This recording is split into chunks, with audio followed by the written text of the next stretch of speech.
1 Coríntios, capítulo 13. Todos nós, por favor. Eu vim para cá hoje decidido a pregar em Apocalipse 9, mas liguei a televisão rapidamente no quarto e vi um documentário sobre a evolução humana, novas teorias, muito mais interessantes e até próximas de uma configuração bíblica. Interessante.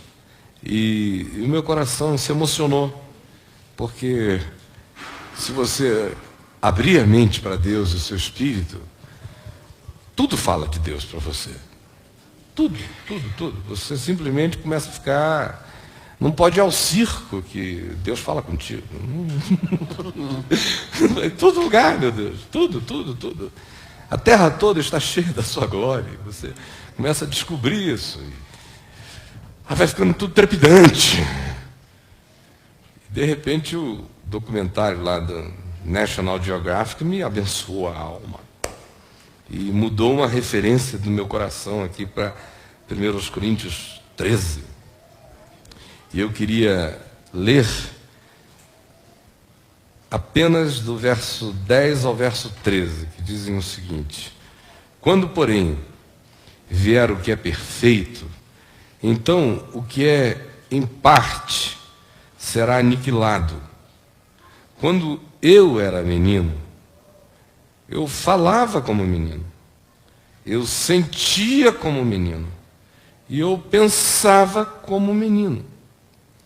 Quando eu cheguei a ser homem, desisti das coisas de menino, porque agora vemos como em espelho, espelho opaco, antigo, dos dias de Paulo. Não tinha essa nitidez do espelho de hoje, né? Um vulto.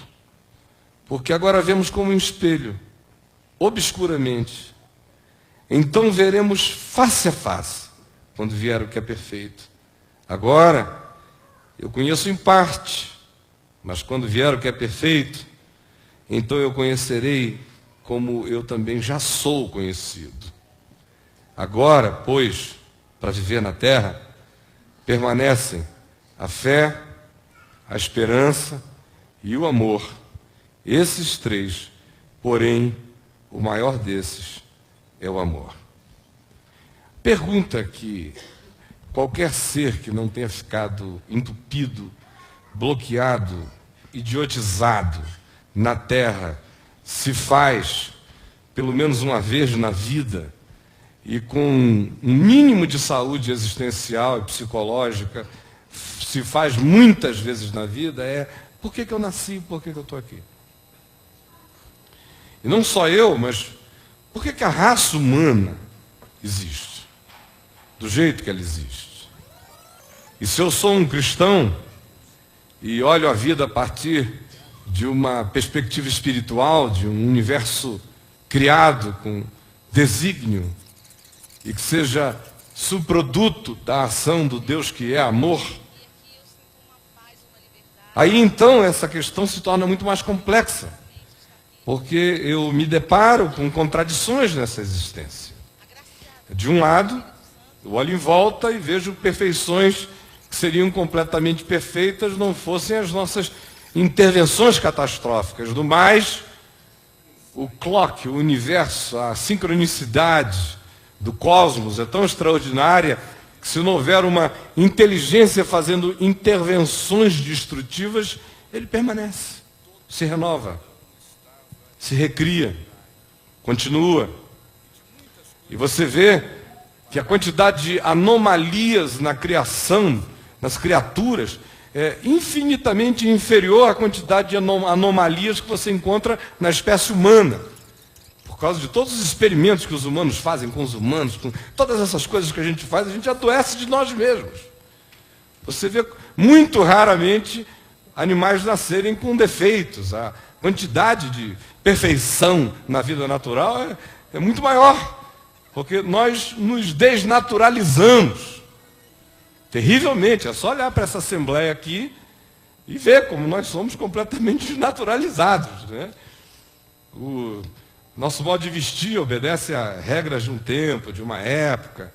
Imagina só, se eu entrasse hoje aqui vestido como eu estava ontem à noite, na festa fantasia lá do aniversário da minha nora, onde eu estava de marajá indiano,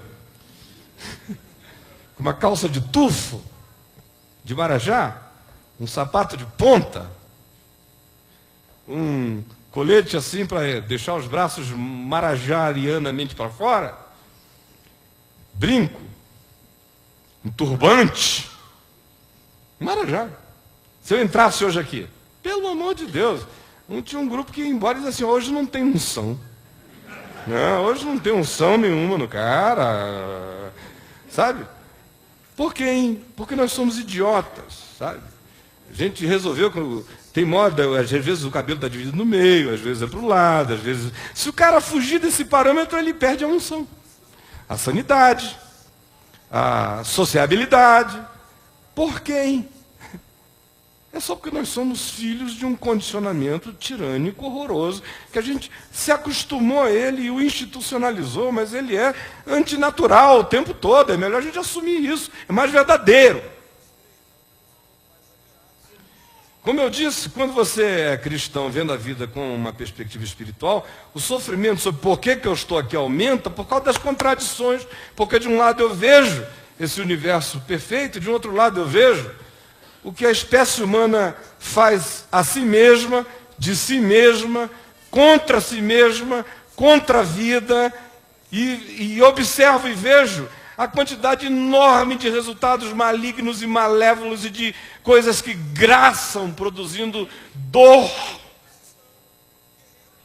na experiência do existir humano. E aí você fica entre duas dimensões.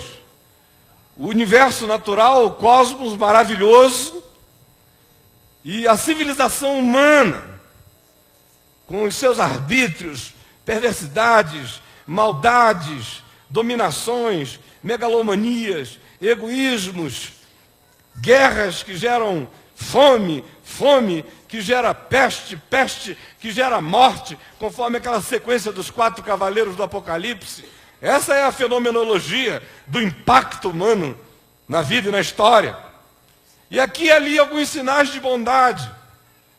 Quando se descobre um potencial de uma energia como a nuclear, e ao invés de primeiro se jogar uma bomba, se usa esse recurso numa outra direção.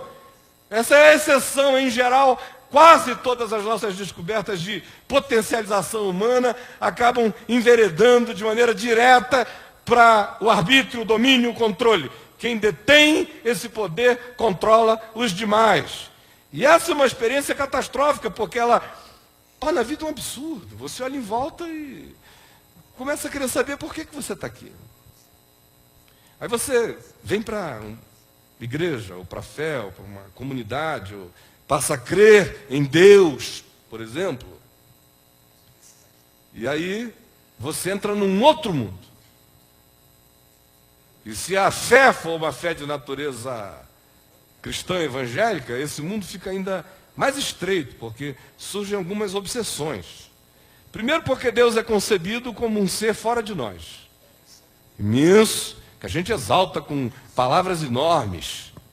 Soberano, majestoso, rei, tudo que a gente tem para botar ele para cima. Botar ele para cima, está fora de nós, num trono, entronizado, fora de nós. E nós somos uns alpinistas de Deus. A gente está aqui para subir para Deus. Escalar, aí aprende a escalar, vai. A igreja é um curso de escalamento, para escalar para Deus. O cara vem para aprender a escalar Deus. Se ele quiser ficar mais perito, ele vai para o seminário teológico, onde se diz que se estuda Deus, anatomia do divino, de um defunto. A gente saber como Deus funciona. Não pega aqui não, que ele reage assim. Assim. Essa é a história. Aí fica mais esquisito ainda. Porque também te ensinam que Deus, como Ele é um Deus pessoal e você é uma pessoa, Ele tem uma relação pessoal com você, isso é verdade. Mas se ensina que Ele tem uma vontade caprichosa nessa relação pessoal. caprichosa. Ele não está tão interessado no seu ser. Ele está interessado no que você faz. Aí tem a história do revela-me o teu propósito para a minha vida. Que é uma angústia desgraçada. Eu não é. Eu só encontro gente angustiada com o propósito. Será que eu estou dentro do propósito? Eu saí do propósito? Ainda inventaram uma coisa chamada centro da vontade de Deus. Sabe? Que é assim como se Deus tivesse uma vontade do tamanho desse palco aqui. O cara sobrevive na beirada. Sobrevive na beirada, né? Às vezes ele fica assim, até desaparece um pouco de cena. Mas você está lá ainda. Eu estou no mundo, mas meu pé está santo. Agora, se o sujeito quiser realmente ficar numa boa com Deus, ele mede o quadrante todo e fica no centro da vontade de Deus. Aí ele se torna um cara muito especial quando ele está no centro da vontade de Deus. A primeira virtude que surge nele quando ele está no centro da vontade de Deus é a arrogância. A segunda virtude é soberba. A terceira virtude é juízo. Eu estou no centro da vontade de Deus, os outros estão na periferia. Aí, propósito, Deus quer que eu seja arquiteto, engenheiro, advogado. Depende. No meio evangélico, depois que o cara faz o 5º vestibular e não passa, ele sempre entende que Deus o chamou para o ministério sagrado. É vocação por eliminação, seleção da mediocridade. Olha, eu não passo para nada, eu acho que Deus está me chamando para o ministério sagrado. Para que eu nasci? A questão, de fato, é essa, de para que eu nasci. Mas o que está por trás disso é que a gente não entende que Deus criou e continua criando. Deus continua criando. Existem certas coisas que estão acabadas no cosmos, mas é um acabado em permanente fluxo e refluxo de renovação. No universo físico, é assim conosco. A espécie humana, por exemplo, já se adaptou a todas as formas de vida. Você já teve seres humanos de 1,95 m vivendo com estaturas neandertais e até superiores, simultaneamente com outros seres humanos menores do que pigmeus na Terra, adaptados pela natureza. Por quê, hein? Os grandões estavam vivendo num continente, os pequenos numa ilha. Botou na ilha, fica menor, botou no continente, fica maior. Se for muito quente, a tendência é ficar pequeno e magro. Se o lugar for muito frio, a tendência é ficar maior e mais alto. Por causa de todas as necessidades do corpo, de fazer compensação de temperatura, disso, daquilo. As adaptabilidades são naturais, a gente está aí em processo o tempo todo. Eu sou de uma geração em que eu era alto. Vocês já imaginaram? Quando eu fiz 14 anos de idade, com 1,80 m, todo mundo dizia assim, menino é alto. Hoje eu sou médio. Todo mundo com 1,85 m, 1 m não sei o quê. Tem um enteado meu com quase 2 metros de altura. Eu tenho um amigo que podia se candidatar a um papel de Nefilim num livro meu. De tão alto, enorme. Tem um lutador aí no Pride, com 2,30 m e não sei o quê. O bicho é um gigante, imenso, humano. Mas as adaptações acontecem. O processo da vida é dinâmico, ele vai crescendo até nessas coisas básicas. O mesmo se pode dizer da psique humana ou de qualquer outra instância da vida. E o que a gente esquece é o processo pelo qual Deus está criando e renovando a criação o tempo todo. Olha só, a gente está aqui no La Salle, domingo à noite. Neste exato momento em que eu bati aqui, existe uma chance enorme de que alguma estrela tenha morrido no cosmos. Essa outra batida aqui é possível que outra esteja acendendo no cosmos. E não é varinha de condão, a gente tem uma visão mágica de que Deus faz assim, tchim, estrelinha, aí estrelinha. Aí ele, tá bom, estrelinha, desculpa, você já viveu muito, agora eu vou implodir você, tá bom? Nossa visão é completamente mágica, é de criança. Os rádios, os telescópios mostram que isso acontece são explosões atômicas. Um negócio assim que se a Terra estivesse num raio próximo, ela sumia no calor. Acabava tudo. É uma catástrofe. Deus criando uma desgraça. Entendeu? Do nosso ponto de vista moral, porque para nós, nossa visão é moral o tempo todo. Se um prédio foi construído, isso é moralmente bom. Se um prédio caiu, isso é moralmente ruim. Tudo para nós é moral. Tem uma interpretação de quem fez mal a quem, de quem é o culpado. Deus não está nem aí para isso. Ele cria explodindo. Ele cria implodindo para refazer. Aí surgem buracos negros. Se na visão cristã, buraco negro é quase que um sinônimo do diabo na astronomia, né? Aquela coisa que o que cai ali é sugado. Uma estrela inteira vira uma ervilha. Mal buraco negro. Deus criou o buraco negro. Sem buraco negro não tem essa... As coisas não viram, ele não desemborca o cosmos outra vez. O tempo todo, bilhões de galáxias. Agora, a nossa visão é chocante. Como você vê um vulcão explodindo. Deus está com raiva da Terra. Não, cara. Esquentou demais lá embaixo e saiu. É isso. É um fenômeno. Quem mora na beira vai viver com o fenômeno. Agora, a gente até entende isso do ponto de vista do universo natural. Mas a gente não consegue fazer esse aplicativo discernindo e sabendo que é assim que Deus cria. Para que a gente está no mundo? Para evoluirmos até a estatura de homem. O Homo sapiens está aqui, mas o Homo sapiens é um homem estúpido.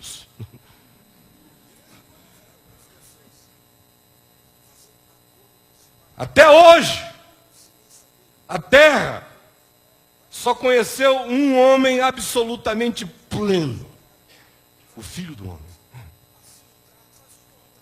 Que é aquele para quem nós fomos criados, em direção a cuja meta e alvo, sentido e significado nós estamos andando, porque é isso que a revelação de Deus afirma de maneira sobeja. Até nos tornarmos segundo a estatura do varão perfeito. Ou transformados de glória em glória, na imagem do Senhor, pela obra convulsionante, transformadora do Espírito. Ou, ainda, para que nos tornemos conforme a imagem do Filho de Deus. São afirmações que aparecem no Novo Testamento o tempo todo indicando o significado. O significado que está perdido no nosso meio.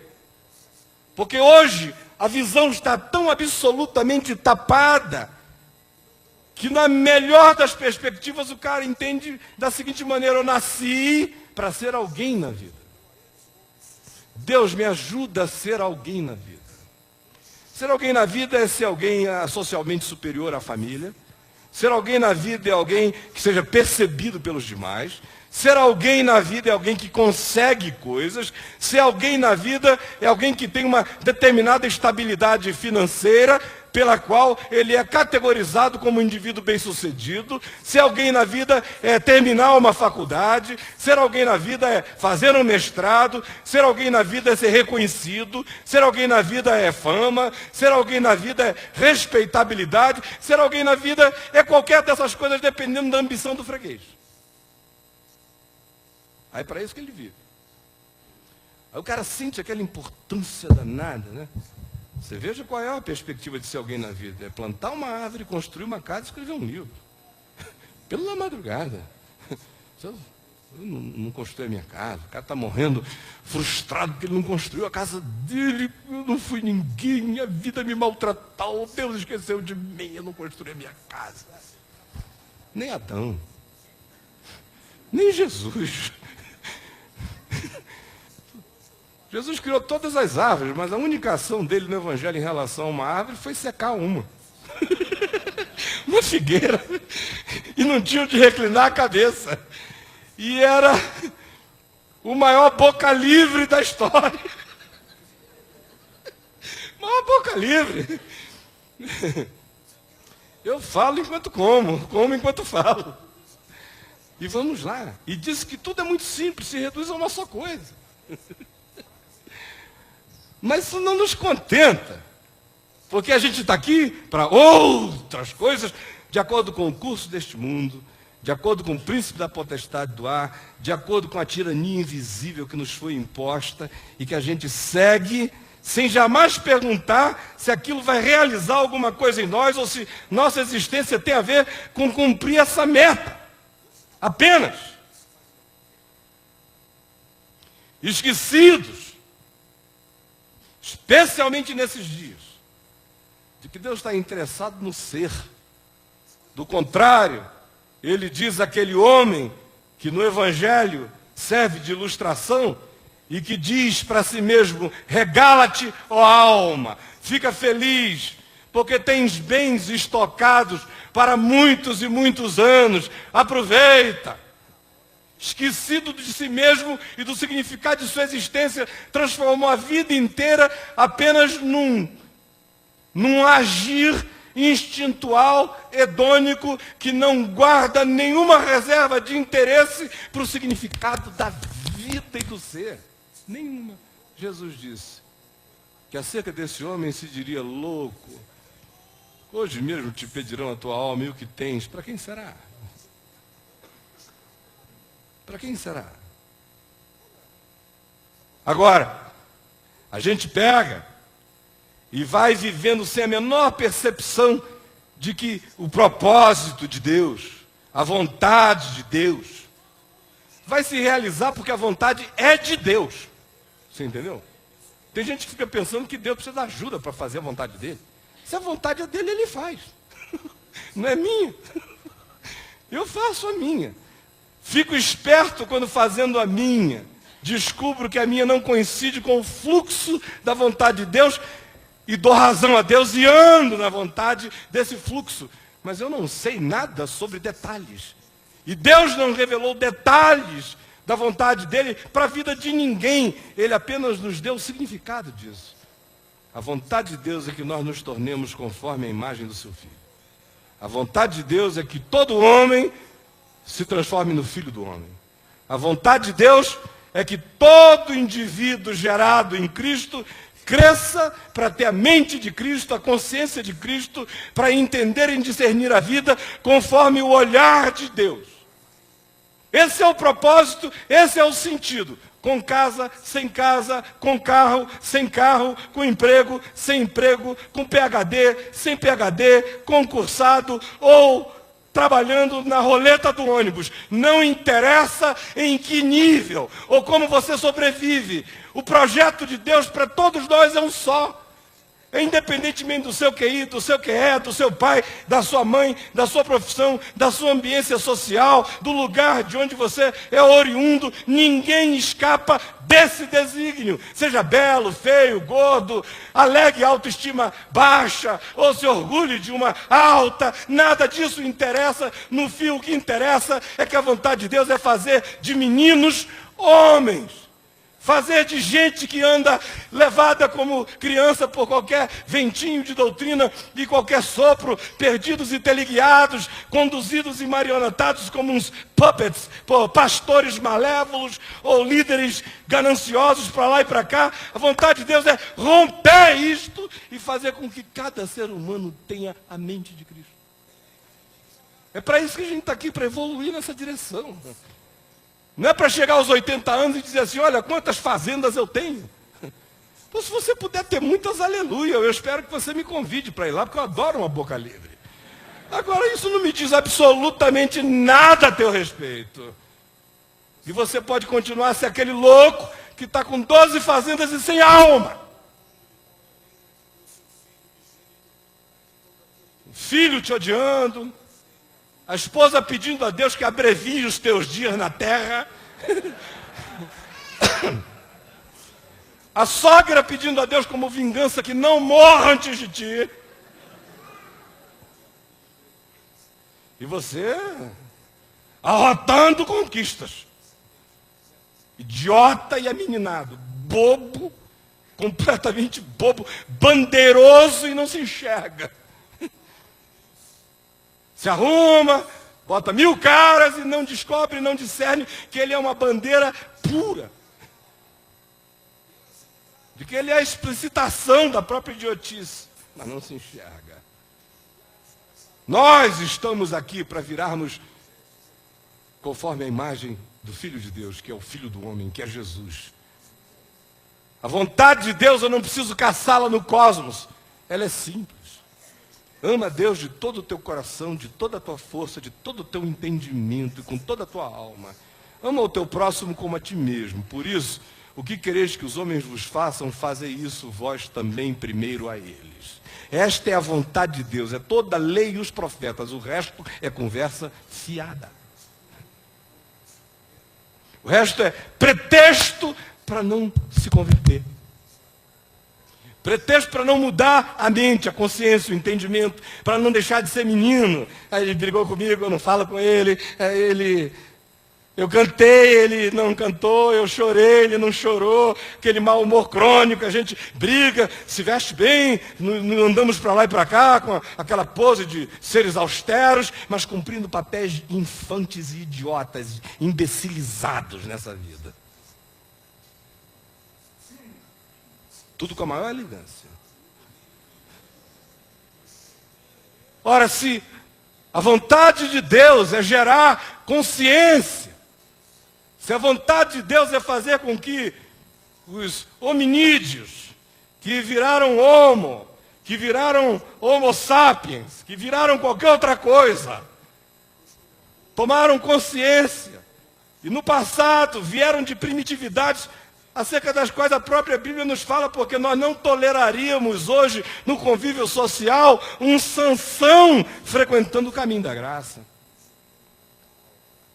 Dá para tolerar o Sansão frequentando o caminho da graça? Uma vez pregando em Bangu 1, eu dei uma Bíblia para um cara chamado Eucanã, que está lá até hoje. O apelido dele era Sansão. Aí eu dei uma Bíblia para ele, falei, Eucanã, lê isso aqui. Ele, vou ler, reverendo, vou ler. Aí começou a ler lá. Quando ele chegou no livro de Juízes, um dia eu estava lá visitando, ele virou para mim e falou, vou lhe dizer, reverendo, cheguei a uma grande conclusão, eu sou um homem de Deus, só nasci na era errada. Porque aquele Sansão ali, aquele ali, eu e ele, ó, pô, o cara saía de manhã, matava 4.000, semana seguinte mais 3.000, uma queixada de jumento, porta da cidade, as prostitutas de casa, que maravilha.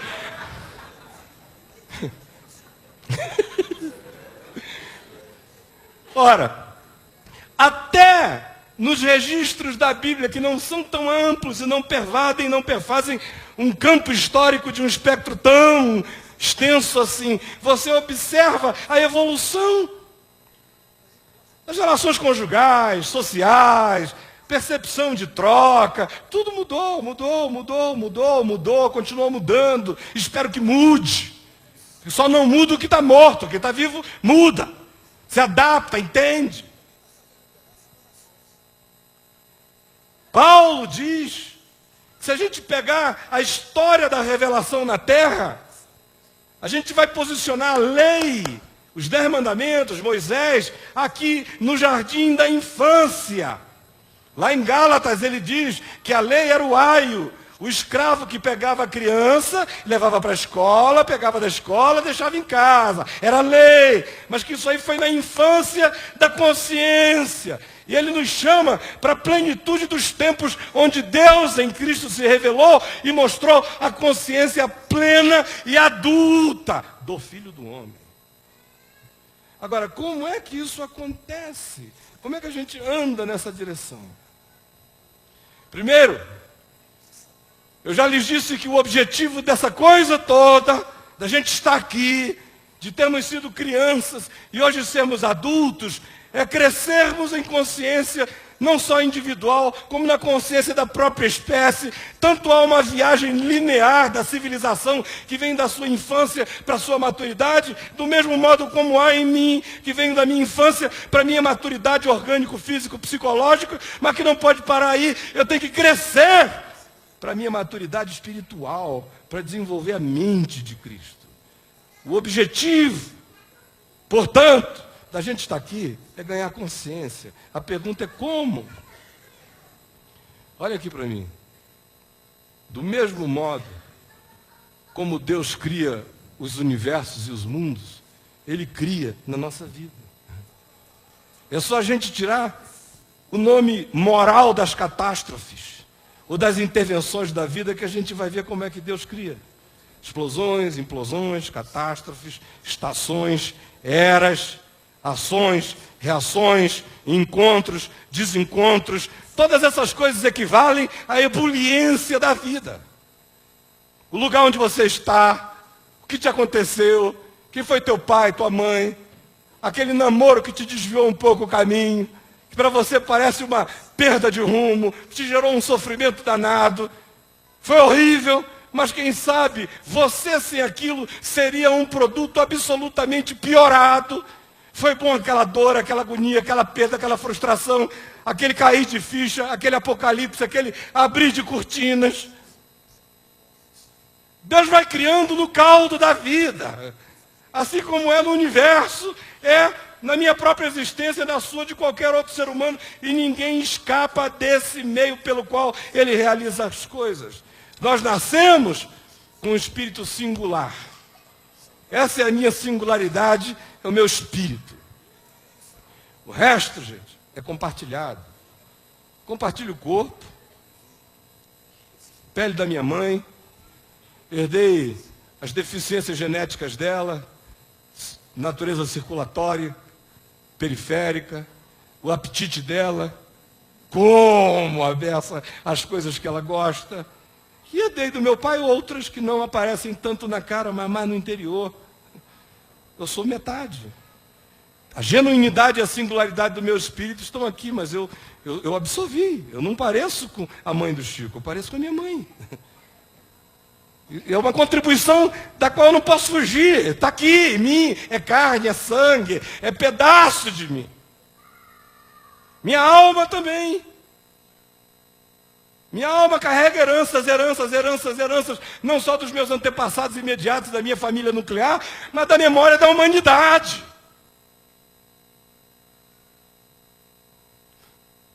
Eu faço parte desse processo. Nascemos com essa singularidade do espírito, mas no resto nós compartilhamos tudo. E todas as coisas acontecem a todos. Todas as coisas acontecem a todos. Mas é a maneira de enxergar o que nos acontece, aquilo que gera ou não consciência em nós. Olha aqui para mim. Todas as coisas acontecem a todos. Mas é a maneira como a gente enxerga o que nos acontece, o que gera ou não consciência em nós. Acontecer, acontece para todo mundo, ninguém escapa. É por isso que Paulo diz que todas as coisas, conjuntamente, conjunto com as sincronicidades, todas elas, com os fatores e os vetores e as intervenções da vida, esse caldo inteiro que pega a minha singularidade, mais as minhas heranças, mais as circunstancialidades, mais os fenômenos, mais as catástrofes, mais os imprevisíveis, mais as ações, mais as reações, mais tudo o que compõe a vida, todas as coisas cooperam conjuntamente para o bem daqueles que amam a Deus. Senão é só desgraça. Se não amar a Deus, cara, o que sobra? ais, desconfortos, lamúrias, num universo insignificado e abandonado e descriado, e eu sozinho, chateado, porque meu nome não é Gates, e nem o primeiro Bill, é João, e o sobrenome eu não vou dizer, porque da Silva não pode mais, porque o nosso presidente não vai gostar. Mas teve um tempo que os da Silva serviam para cobrir tudo mais, né? Eu fico à vontade que a minha mãe é da Silva. Mas quando você ama a Deus, aí a interpretação muda. Se não amar a Deus, nada se constrói na consciência. Se amar a Deus, o caldo inteiro da existência produz vida, adulteza, maturidade, consciência, mente de Cristo. Se não amar a Deus, só gera amargura, descriação, falta de significado e uma vida que se torna cada vez mais existência de topeira na terra. É o olhar a vida se sabendo objeto de uma construção de amor, apesar dos acidentes, é o que forma uma consciência que esquece o que passa e prossegue para as coisas que adiante de nós estão. Só com esse olhar, só com essa consciência é que você chega e avalia a história. Esquecendo-me das coisas que para trás de mim ficam, eu prossigo para aquelas que adiante de mim estão. É o que Paulo diz. Consciência faz isso, pondera, avalia, aprende, realiza, elabora, chama para dentro, reprocessa, faz uma síntese, agora aprendeu, esqueceu, não carrega isso como paranoia, como culpa, como obra morta, como perseguição do diabo, como coisa nenhuma. Isso tudo aconteceu para me trazer neste ponto de consciência. O que interessa não foi o que aconteceu, é o produto. É o olho que abriu. Por isso eu sigo para as coisas que diante de mim estão. Prossigo para o alvo. Qual é o alvo? Me tornar conforme a imagem do Filho de Deus. Por isso, não existem coisas boas ou coisas ruins quando se ama a Deus. Você podia repetir isso comigo? Não existem coisas boas ou coisas ruins quando se ama a Deus. Mais uma vez, bem alto, com a voz bem forte. Não existem coisas boas ou coisas ruins quando se ama a Deus. Assim como, gente, no universo, tudo é fenômeno que caminha produzindo vida, assim também conosco. Todas as coisas são fenômenos que conjuntamente cooperam para produzir o bem, a consciência, forjar percepção, entendimento, gratidão, compreensão e uma ambição superior que transcende conquistas imediatas, que não se compara e não se mede, que vai ficando livre da inveja, que é fruto da comparação, que desenvolve uma singularidade sadia, alegre, feliz, que caminha para um processo de individuação sólido e consistente em Cristo, e que tem em Jesus, o Filho do Homem, a referência ambicionável para a qual nós fomos conquistados. Prossigo para conquistar aquilo para o que eu fui conquistado, que é me tornar conforme a imagem do Filho de Deus. Aí acabou, que coisa ruim, coisa má. Vocês lembram das respostas de Jesus, como algumas parecem até ridiculamente chocantes? Tem um cara cego de nascença. Aí Jesus passa e vê o homem. Não pede licença a ninguém, cospe no chão. Olha só como é que os tempos mudaram. Cospe no chão, faz um empasto. Placo, placo, placo, placo. Alguém diria assim, aleluia, é o cuspe do Filho de Deus, aleluia. Para o cego era uma gororoba, meu amigo. Plafete, vupo, vupo, vupo, vupo, emplasta na cara do bichinho e diz, agora vai e lava-te. O cara disse, é claro, você acha que eu vou ficar com isso aqui na minha cara pro resto da vida?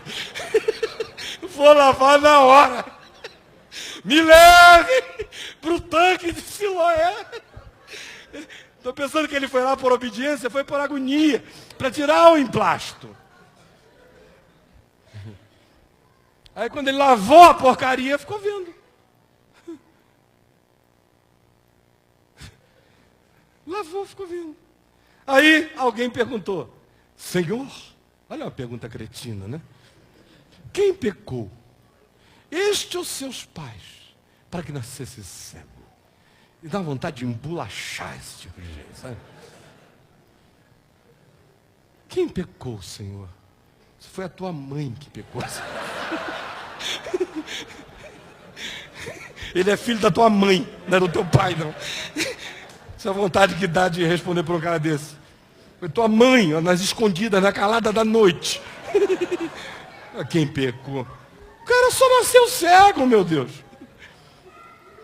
Muito, muito, muito menos ruim do que nascer burro. Muito menos ruim do que nascer bonito pra caramba, sem nada na alma. Nasceu cego. Assim como você nasceu vendo. Ele nasceu cego. Mas ele é ele não ficou menos ele, mais ele, nada ele, quase ele é ele. Ele.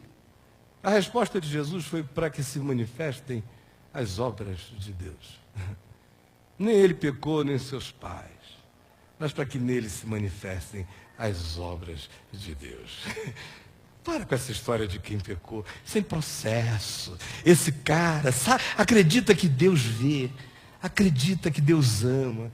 Não põe o teu senso de justiça na frente do de Deus, olhando a televisão, dizendo, ai meu Deus, onde está Deus? Essas pessoas que morreram aí agora. Para de ficar falando em Deus. Se você está afim de fazer alguma coisa, faz. Deus é o álibi para o cara não fazer nada. Ele tem uma crise filosófica de, ai, onde está Deus? Eu estou tão revoltado, porque Deus não fez nada, eu estou com raiva. Onde está Deus? Aí ele vai procurar um padre, um pastor, aí o idiota do pastor ainda tenta responder.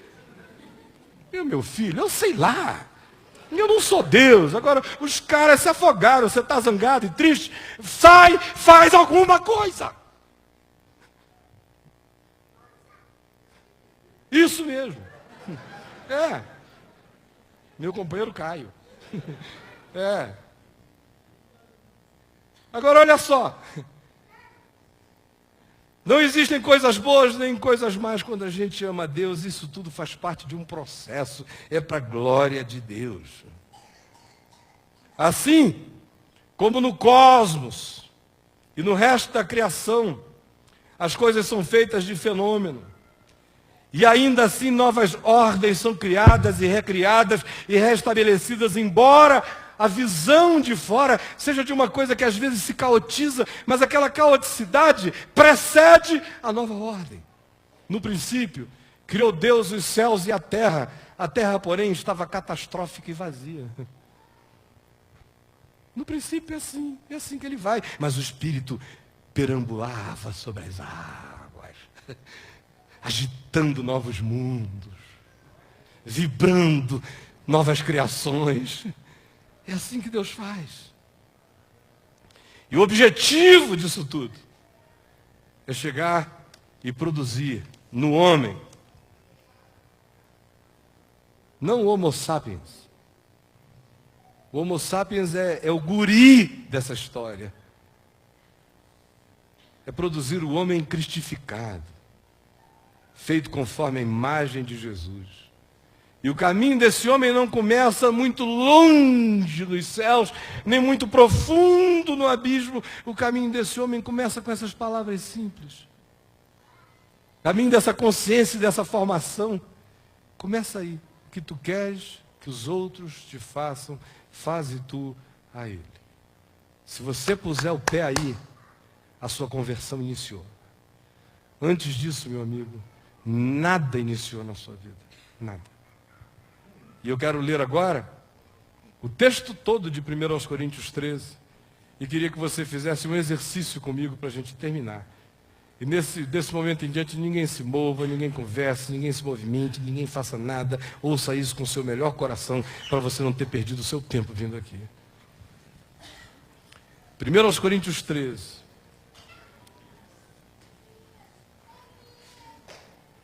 Eu só queria que a gente substituísse a palavra amor, que ficou tão desgastada e tão distante, que quando a gente fala em amor, a gente está sempre falando daquela coisa que é maravilhosa, mas que está para além da gente. O de 1 Coríntios 13, então, ai meu Deus, é lindo, é bom para enganar casal em dia de casamento, mas não aterriza no chão desse mundo. Então, para a gente não ficar com essa idiotice romantizada, transforma a palavra amor por uma outra, qualquer outra, mente de Cristo, consciência, o que você quiser. Eu lerei, você vai ouvir. E eu passo a mostrar-vos um caminho sobremodo excelente. Ainda que eu fale as línguas dos homens e a dos anjos, se eu não tiver consciência, serei como o bronze que soa, ou como o símbolo que retine. Ainda que eu tenha o dom de profetizar, e conheça todos os mistérios e toda a ciência, ainda que eu tenha tamanha fé ao ponto de transportar montes, se eu não tiver consciência e entendimento no amor e na graça de Deus, nada serei.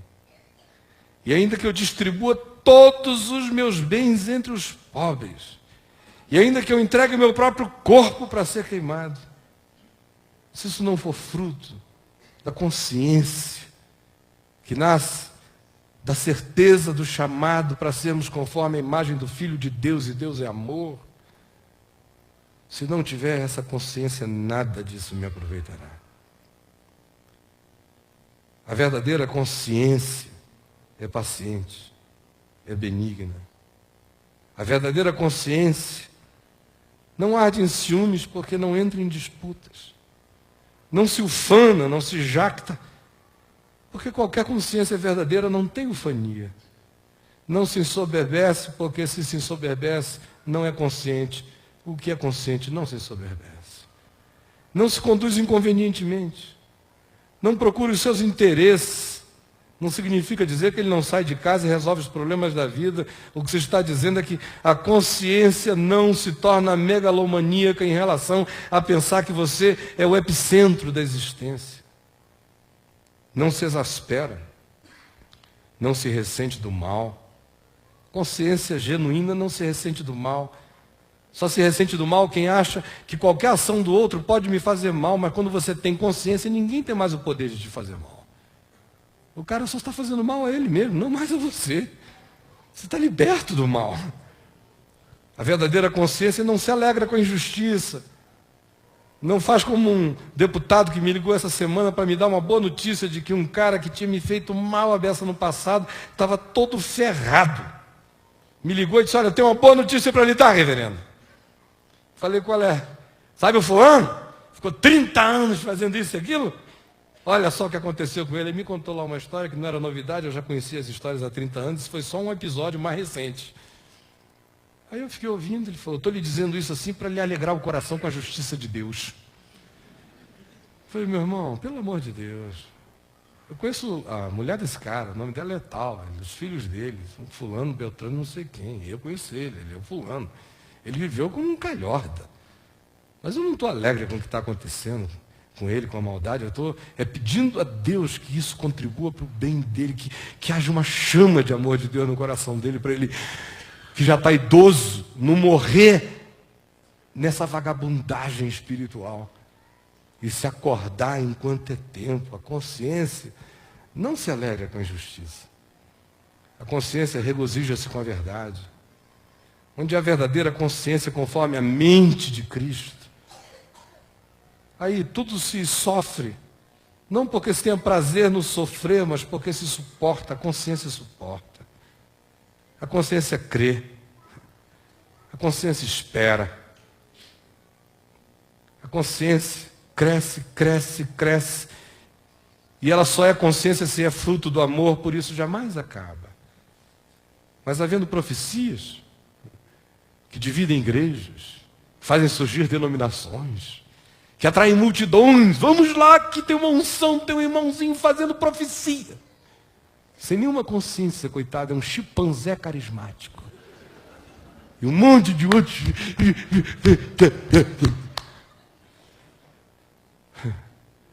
havendo profecias desaparecerão, havendo línguas cessarão. Ciência passará, porque em parte, só em parte, nós conhecemos, só em parte, nós profetizamos, quando porém vier o que é perfeito, conforme a imagem do Filho de Deus. Quando essa plenitude chegar, e enquanto ela não chega, é para lá que nós estamos andando, porque isso tudo começa dizendo que esse é um caminho, é um caminho sobremodo excelente, e a gente está andando para lá. Quando porém vier o que é perfeito, então o que é em parte, pelo que a gente briga e mata hoje, será aniquilado. Você está brigando pelo que não vai existir. Será aniquilado, completamente extinto, deletado. Quando eu era menino, vocês não querem saber o que eu fazia quando eu era menino?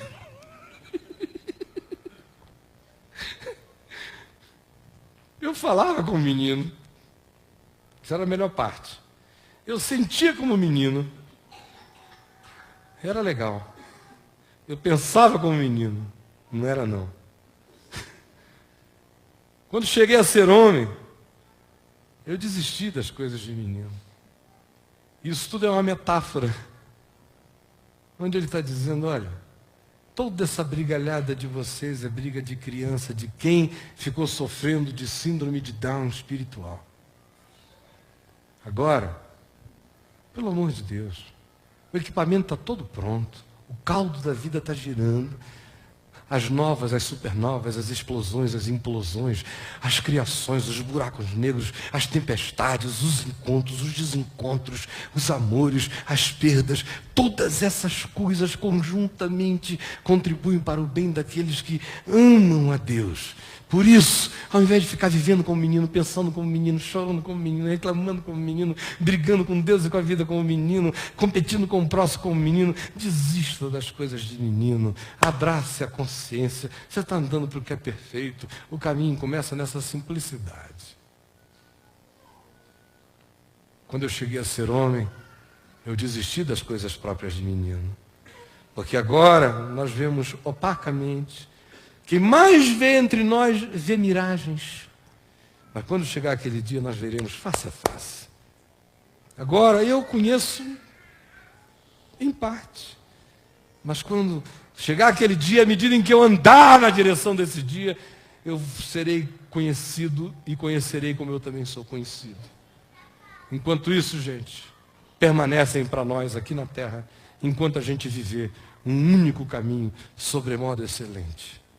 Permanecem a fé, a esperança e o amor.